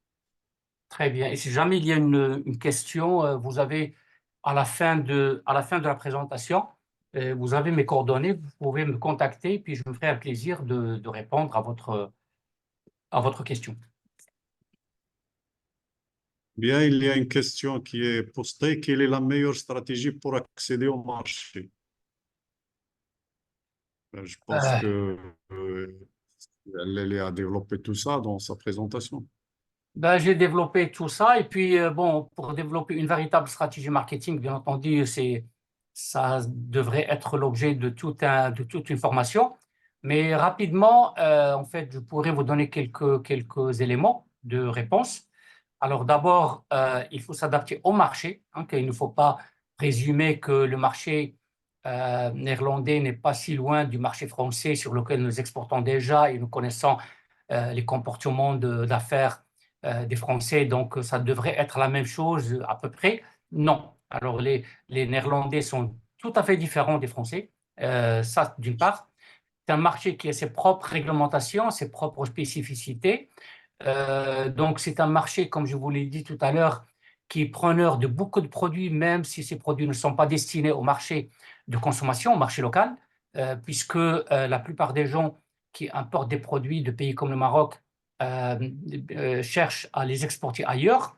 Donc, lorsque quelqu'un s'intéresse à votre produit, il faut quand même que vous vous posez des questions par rapport au prix qu'il vous propose, par rapport à la possibilité que vous avez vous-même d'exporter sur le marché final plutôt que sur le marché néerlandais, etc. Et puis, les Néerlandais sont très férus des partenariats. Donc, ils vous considèrent, quand vous commencez à faire des affaires avec eux, ils vous considèrent comme un partenaire et non comme un fournisseur ponctuel ou passager.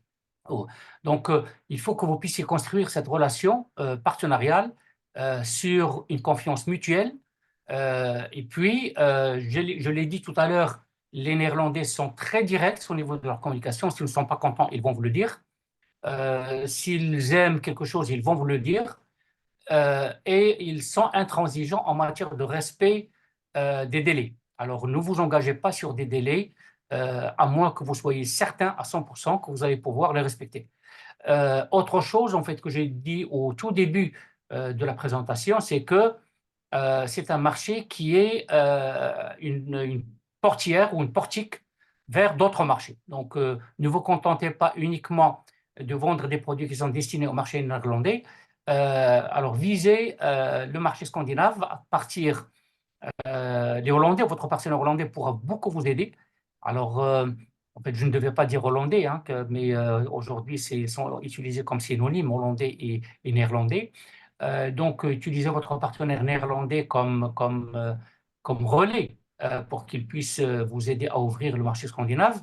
Mais comme je vous ai dit, il est beaucoup plus facile de faire affaire à l'intérieur du Benelux quand vous exportez sur les Pays-Bas, par exemple. Alors, les produits qui sont vendus aux Pays-Bas peuvent très facilement être vendus en Belgique et au Luxembourg. C'est les mêmes spécifications.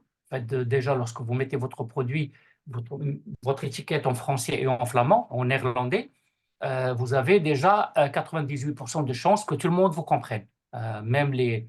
Alors, si vous ajoutez l'anglais, ça serait encore mieux, parce que ça va vous permettre de toucher également la Scandinavie.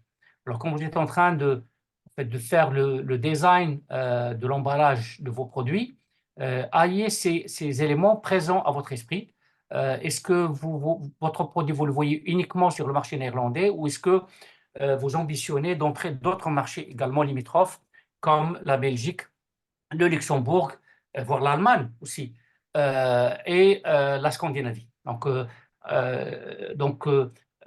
C'est pourquoi on a programmé déjà ce webinaire sur le Benelux et non sur un seul pays, c'est parce que il est dommage qu'on vise uniquement un pays et qu'on ne l'utilise pas comme tremplin pour entrer dans la région. Et là, on va se retrouver avec si vous le faites, si vous avez cette stratégie dès le départ, vous allez vous retrouver avec des commandes spontanées, non sollicitées, qui vont venir de pays qui sont autres que celui sur lequel vous avez exporté. Donc, ne soyez pas étonné de recevoir une commande, une cotation, une demande de cotation, par exemple de la Norvège ou du Danemark voisin ou de l'Allemagne, puisque les Pays-Bas sont un pays qui est très ouvert sur l'économie mondiale. Donc, ils exportent partout.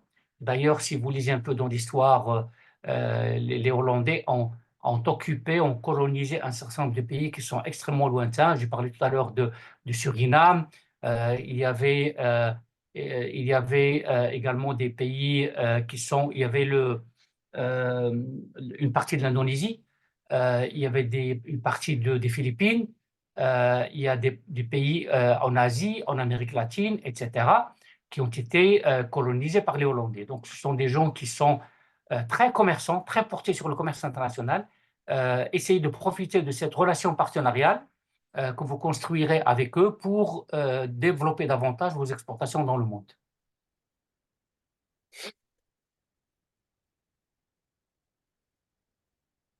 D'autres questions?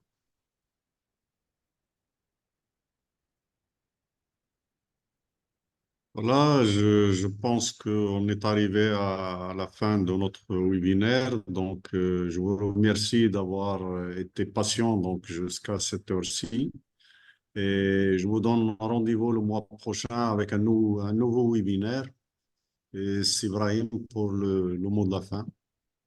Ben, je crois que je viens de le dire. Hein, c'est